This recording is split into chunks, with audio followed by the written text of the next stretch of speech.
perkenalkan nama saya Prasetyawan Saragi dari kelas SI 4106 dengan NIM 12021721724.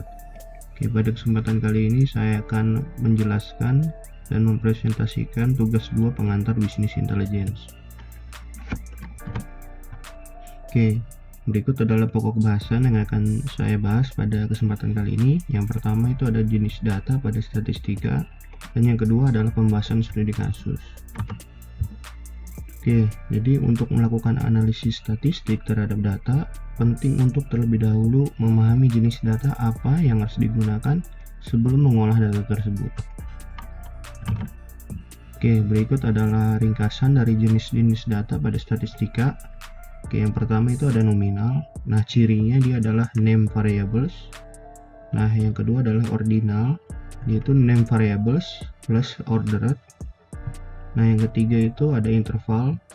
Nah, dia itu cirinya name, ordered, plus proportionate internal interval between variables.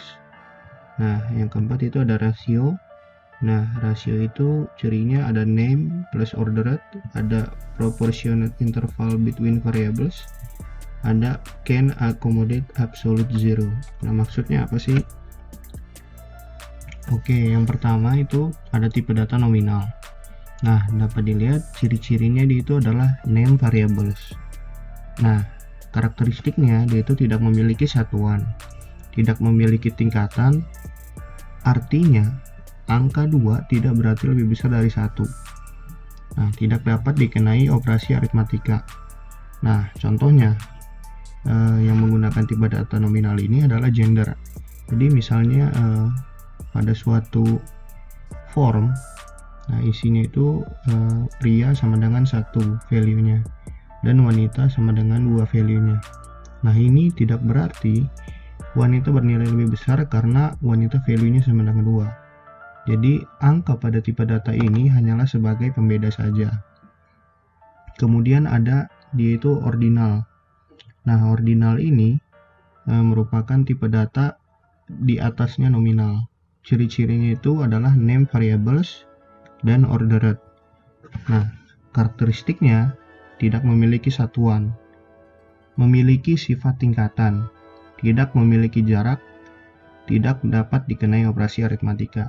Nah, biasanya tipe data ini digunakan untuk klasifikasi. Tetapi tipe data ini memiliki tingkatan. Nah, contohnya pada suatu kuesioner. Nah, di sini ada namanya jenjang pendidikan. Nah, di jenjang pendidikan itu kita disuruh mengisi suatu checkbox. Oke. Checkboxnya itu value-nya SD sama dengan 1, SMP sama dengan 2, SMA sama dengan 3, dan misalnya perguruan tinggi sama dengan 6. Nah, seharusnya kalau misalnya kita menggunakan ordinal, dapat dilihat tadi perguruan tinggi itu sama dengan 6. Nah, tetapi karena ini tipe datanya ordinal, artinya jaraknya tidak kita perhitungkan, begitu. Jadi jarak SD ke SMP yaitu bedanya 1 sama dengan jarak SMA ke perguruan tinggi yang dimana jaraknya itu bedanya 3. Nah, jadi jaraknya itu tidak diperhitungkan, begitu loh. Oke. Kemudian ada tipe data interval. Nah, tipe data ini cirinya itu ada name dan ordered dan proportionate interval between variables. Nah, karakteristiknya itu memiliki satuan, angkanya tidak dapat dibandingkan. Misalnya angka 10 tidak berarti 10 kalinya angka 1. Nah, tipe data ini tidak memiliki nilai nol mutlak, yaitu angka 0 bukan berarti tidak ada. Nah, tipe data ini memiliki sifat tingkatan, dapat dikenai operasi aritmatika seperti tambah, kurang, bagi, dan lain-lain. Nah, contohnya adalah suhu. Jadi kalau misalnya data suhu, nah data suhu misalnya 10 Celcius. 10 Celcius itu bukan berarti 10 kalinya 1 Celcius. Nah, begitu juga dengan 0. Nah, jadi kalau misalnya 0 bukan berarti tidak ada suhunya. Ada. seperti contohnya 0 Celsius begitu. Nah, kemudian ada tipe data rasio. Nah, rasio itu cirinya adalah name, ordered, dan proportionate interval between variables, dan accommodate absolute zero. Oke, karakteristiknya dia itu memiliki satuan, memiliki nilai 0 mutlak, yaitu nilai 0 berarti tidak ada, misal 0 kg berarti tidak ada bobot. Kemudian memiliki sifat tingkatan, kemudian dapat dikenai operasi aritmatika, tambah, kurang, bagi, dan lain-lain. Nah, contohnya adalah data tinggi badan, data kecepatan akses memori komputer, dan data perubahan nilai tukar rupiah terhadap US dollar dan lain-lain. Nah, jadi contohnya yang menggunakan tipe data rasio ini adalah misalnya tipe data untuk menghitung uang. Kalau 0 berarti tidak ada uangnya, tidak ada value-nya begitu. Oke. Kemudian untuk studi kasus masih menggunakan database yang sama seperti pada video sebelumnya. Masih menggunakan database dengan skema OLTP dari AdventureWorks 2008. Oke, dapat dilihat di sini skemanya ada DBO, kemudian ada human resource, kemudian ada sales, ada person, ada purchasing, dan production. Oke, untuk studi kasus kali ini saya akan membahas pada database human resource. Oke, dapat dilihat di sini pada database human resource itu berisi 6 table, oke, yang saling berelasi. Oke, dapat dilihat semuanya ini relasi utamanya menuju tabel employee. Oke, di sini ada tabel employee departemen, employee departemen history, shift, job candidate, dan employee pay history. Nah, saya akan menjelaskan jenis-jenis tipe data berdasarkan atribut yang ada pada tabel-tabel tersebut. Oke. Untuk tabel employee, oke, untuk business entity ID itu hanya berdasarkan angka-angka atau nama, tetapi tidak bisa dilakukan operasi aritmatika, hanya khusus untuk labelan saja. Jadi dia itu tipe datanya adalah nominal. Kemudian untuk national ID number begitu juga, login ID, shift ID itu job title adalah nominal. Kemudian untuk birth date itu tipe datanya juga nominal karena hanya pure untuk dilakukan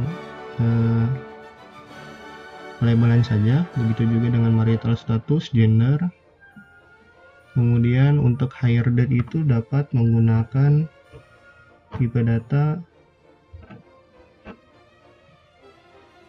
ordinal, jadi dia itu ada jaraknya.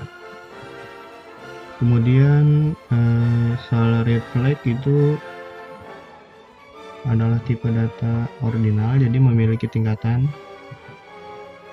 Kemudian vacation hours, dia itu adalah tipe datanya interval. Oke, karena dia memiliki jarak dan dapat dilakukan operasi aritmatika. Untuk current flag ini mungkin adalah nominal karena dia itu tidak memiliki satuan dan tidak memiliki tingkatan. Begitu juga dengan row ID. Nah, untuk modified date itu adalah interval.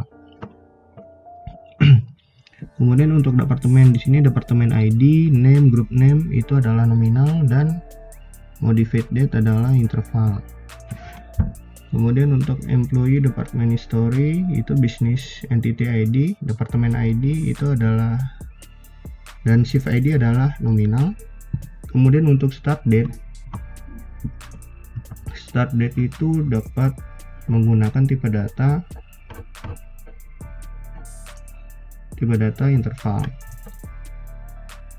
Oke, begitu juga dengan end date dan modified date, itu adalah tipe datanya interval. Kemudian untuk tabel shift, nah shift ID, name itu adalah nominal. Kemudian start time, end time, modified date adalah interval. Oke. Kemudian job kandidat. Job kandidat itu business entity ID, job candidate ID adalah nominal tipe datanya. Nah, kemudian resume itu juga nominal. Kemudian modified date itu adalah interval. Oke, untuk employee pay history di sini business entity ID adalah nominal. Nah, rate change date ini dapat menggunakan tipe data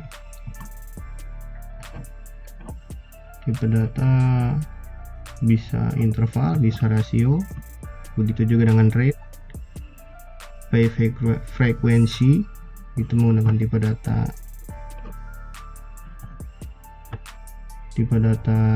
rasio juga. Nah, untuk modified date menggunakan tipe data interval.